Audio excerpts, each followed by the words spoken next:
என்னுடைய பேர் sir, fitness trainer. இந்த காணொளி பதிவினூடாக நான் உங்களுடைய பயிர வார விடயம் என்னென்னு பார்த்தீங்கன்னா, தோள்பட்டைகளுள் ஏற்படக்கூடிய உட்காயங்கள். அந்த தோள்பட்டைகளுள் ஏற்படக்கூடிய உட்காயங்கள் யார் யாருக்கெல்லாம் ஏற்படுகின்றது, அதன் அறிகுறிகள் என்ன, அதிலிருந்து விடுபட நாம் எவ்வாறான பயிற்சி முறைகள் செய்ய வேண்டும் என்று இந்த காணொளியிலே முழுமையாக பார்ப்போம். முதலிலே நாங்கள் எங்களுடைய தோள்பட்டைகளில் எவ்வாறான எண்புகள் அமைந்துள்ளன என்று முழுமையாக பார்ப்போம். இதிலே பிரதானமாக ஷோல்டர் பிளேட் என்ற என்பும் கொலர் போன் என்ற என்பையும் விட அதைவிட பிரதானமாக ரொட்டேட்டட் கஃப் என்ற மிக பிரதானமான என்பு காணப்படுகின்றது. இந்த என்பு சுழற்சி அடையக்கூடிய என்பாகும். மற்ற உடற்பாகங்களில் காணப்படுகிற என்புகளை விட இது பிரதானமானதாக காணப்படுகின்றது. இதன் உதவியோடு தான் நாங்கள் எங்களோட ஷோல்டர் மசில்ஸ்களையோ அல்லது கைகளையோ முழுமையாக சுழற்சி அடையக்கூடியதாக காணப்படுகின்றது. அதனை விட இதிலே பிரதானமாக 2 டிஷ்யூக்கள் காணப்படுகின்றது. அதிலே முதலாவதாக சொல்லப்படுவது என்னென்னு பார்த்தீங்கன்னா, லிகமெண்ட்ஸ் சொல்லப்படுகின்ற ஃபைப்ரிக் டிஷ்யூ.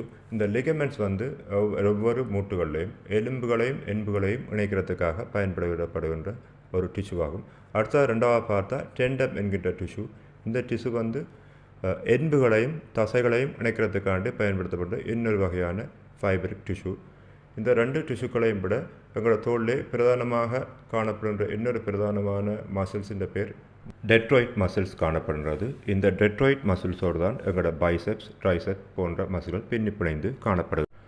உடற்பயிற்சியின் போது பெரும்பாலான உட்காயங்கள் போதிய அளவு warm up, stretching, mobility exercise இல்லாத காரணங்களாலேயே பெரும்பாலான உட்காயங்கள் ஏற்படுகின்றது. இதனை தவிர்ப்பதற்காக அவர்கள் பிரதானமாக கட்டாயமாக மொபிலிட்டி எக்ஸசைஸுகள், அதை விட வார்ம் அப், ஸ்ட்ரெச்சிங் முழுமையாக செய்ய வேண்டும்.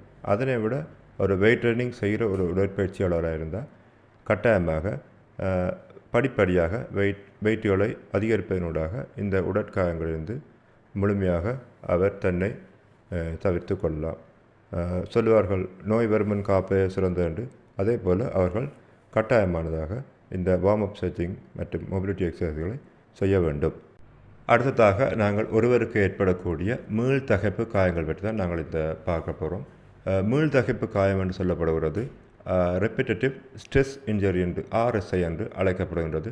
இது யார் யாருக்கெல்லாம் ஏற்படுகிறது என்று பார்த்தீங்கன்னா, ஒரே கொள்பணியில் வேலைகளை செய்பவர்களுக்கு இது பெரும்பாலானவர்களுக்கு இது ஏற்படுகிறது. உதாரணத்தை பார்த்தா ஒரு பியூட்டிஷியனாக இருக்கலாம். பியூட்டிஷியன் அவருடைய தன்னுடைய தோள்பட்டைகளை அசையாத வண்ணம் நீண்ட நேரம் வைத்திருக்க வேண்டி ஏற்படுகிறது. அல்லது அலுவலகத்தில் கணனியுடன் பணிபுரிவர் தொடர்ச்சியாக நீண்ட நேரம் தன்னுடைய தோல் மூட்டுகளை அசையாத வண்ணம் வைத்திருக்க வேண்டி ஏற்படுகிறது. அல்லது இரவு நாங்கள் படுக்கையில் இருக்கும்போது தொடர்ச்சியாக ஃபோனை ஒரு பக்கம் சரிந்து பார்த்து கொண்டிருக்கும் பொழுது எங்களோட தோல் மூட்டுகள் அசையாத வண்ணம் காணப்படுகிறது. அல்லது இன்னொரு வகையில் பார்த்தா நாங்கள் சில பெற்றோர் குழந்தைகளை வைத்து உறங்கும்போது தன்னுடைய தோல் பக்கத்துக்கு இடையிலே அசையாத வண்ணம் வைத்து உறங்குவர்களாக காணப்படலாம். இவ்வாறானவர்களுக்கு இந்த RSI ஏற்படுற வாய்ப்புகள் மிக அதிகமாக காணப்படுகின்றது. இது இளவயதினரையே இப்பொழுது கடுமையாக பாதிக்கும் ஒரு இன்ஜரியாக காணப்படுகின்றது. இதனால் பாதிப்பட்டவர்களுக்கு பெரும்பாலானவர்களுக்கு தோள்பட்டைகளிலே உறைப்புத்தன்மை ஆரம்பத்தில் சிறிய நோவாக, பிறகு படிப்படியாக கொஞ்சம் சிவியரான நோவாக மாற்றமடைய சந்தர்ப்பங்கள் அதிகமாக காணப்படுகின்றது. உடற்பயிற்சி போது உட்காயங்கள் வராமல் தடுப்பதற்காகவும், அதனை விட RS இன்ஜரியினால் உட்பட்டவர் அதிலிருந்து விடுவிப்பதற்காகவும் நான் இந்த காணொளியில் ஒரு மாணவனின் உதவியுடன் உங்களுக்கு எவ்வாறு இந்த பயிற்சிகள் செய்ய வேண்டும் என்று விவரித்துள்ளேன். ஒவ்வொரு நீட்சி பயிற்சியும், அதாவது ஸ்ட்ரெச்சிங் 10 செகண்ட்கள் வீதம் 3 தடவைகளும், ஒவ்வொரு பயிற்சிகளிலும் 15 to 20 தடவைகள் வீதம் நீங்கள் செய்வதனூடாக இந்த உட்காயங்களிலிருந்து உங்களை நீங்கள் தவிர்த்து கொள்ளலாம். முதலில் நாங்கள் இந்த ஸ்ட்ரெச்சிங் பயிற்சிகளை பார்ப்போம். இதில் குறைந்தது ஒவ்வொரு ஸ்ட்ரெச்சிங்கும் 10 செகண்ட்களாவது தொடர்ச்சியாக அதனை ஹோல்ட் பண்ணி வச்சிருக்க வேண்டும். இப்போ உதாரணத்துக்கு இந்த காணொலியில் காட்டப்பட போல் 2 பக்கங்களும் குறைந்தது 10 செகண்ட்கள் வீதம் 3 தடவைகள் செய்ய வேண்டும்.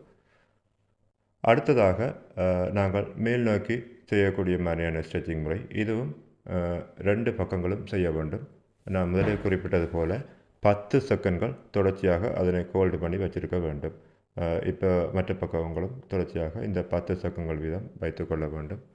அடுத்ததாக உங்களுடைய தோல் மூட்டிலே 4 பக்கங்களும் நீட்சி அடையக்கூடிய மாதிரியான இவ்வாறாக உங்களுடைய முகத்திலிருந்து கால் பின்னோக்கி இருக்கக்கூடிய மாதிரி முன்னோக்கி கைகளை மேலே வைத்த பின்னும் 10 செகண்ட்களும், பின்னர் உங்களுடைய நெஞ்சு பகுதியினூடாக தோல் மூட்டு கசையக்கூடிய மசில்ஸுகள் நீட்சி அடையக்கூடிய மாதிரி முன்னோக்கி இதில் காணொலியில் காட்டப்பட்டவாறு முன்னோக்கியும் செய்ய வேண்டும். அதை விட உங்களுடைய வயிற்று பகுதிக்கு கீழ் கை வைத்தவாறு முன்னோக்கி அசைவினூடாக உங்களுடைய தோள்பட்டினுடைய மேல் தோள்பட்டைகள் முழுமையாக நீட்சி அடையக்கூடிய மாதிரி செய்ய வேண்டும். அதன் பின்னர் உங்கள் முதுகோடு சேர்ந்த தோள்பட்டைகள் நீட்சி அடையக்கூடிய மாதிரி, பின் தோள்பட்டைகள் நீட்சி அடையக்கூடிய மாதிரி இவ்வாறாக ஒரு 10 செகண்ட்கள் வீதம் 3 தடவைகள் ஹோல்டு பண்ணி வச்சுருக்க வேண்டும். இனி நாங்கள் பயிற்சிகளுக்கு வருவோம். உங்களுடைய தோள்பட்டை உங்களுடைய ரொட்டேட்டட் கஃப்னு சொல்லப்படுற தோல் மூட்டு எலும்பு சுழற்சி அடையக்கூடிய மாதிரி உங்களுடைய பலத்துக்கு ஏற்றாப்போல் சின்ன டம்பிளை எடுத்து குறைஞ்சது 15 to 20 தடவைகள் வீதம் 3 செட் செய்ய வேண்டும். 3 செட்டுன்றது 3 தடவைகள், 3 செட்டுன்றது ஒரு செட்டில் 15 to 20 தடவைகள் வரக்கூடிய மாதிரி செய்ய வேண்டும். ரெண்டாவது பயிற்சி உங்களுடைய ஷோல்டருக்கு செங்குத்தாக எல் பாணியில் இருக்கக்கூடிய மாதிரி, எல் வடிவத்தில் இருக்கக்கூடியவாறு இவ்வாறாக 90 பாக திரும்பக்கூடிய அளவுக்கு உங்களுக்கு விருப்பமான அல்லது உங்களுடைய பலத்துக்கு ஏற்ற மாதிரி வெயிட் போட்டு இந்த பயிற்சியை செய்ய வேண்டும். இது 2 பக்கமும் செய்ய வேண்டும். அதனை விட இந்த முன்னோக்கி நிமித்தியவாறு முழுமையாக தோல் மூட்டுக்கும் கை மூட்டுக்கும் இடையே நீட்சி அடைக்க செய்ய வேண்டிய அவசியம் இல்லை. உங்களுடைய கை எல்போவிலே ஒரு சின்ன ஒரு பெண்ட் ஒன்று காணப்படும்.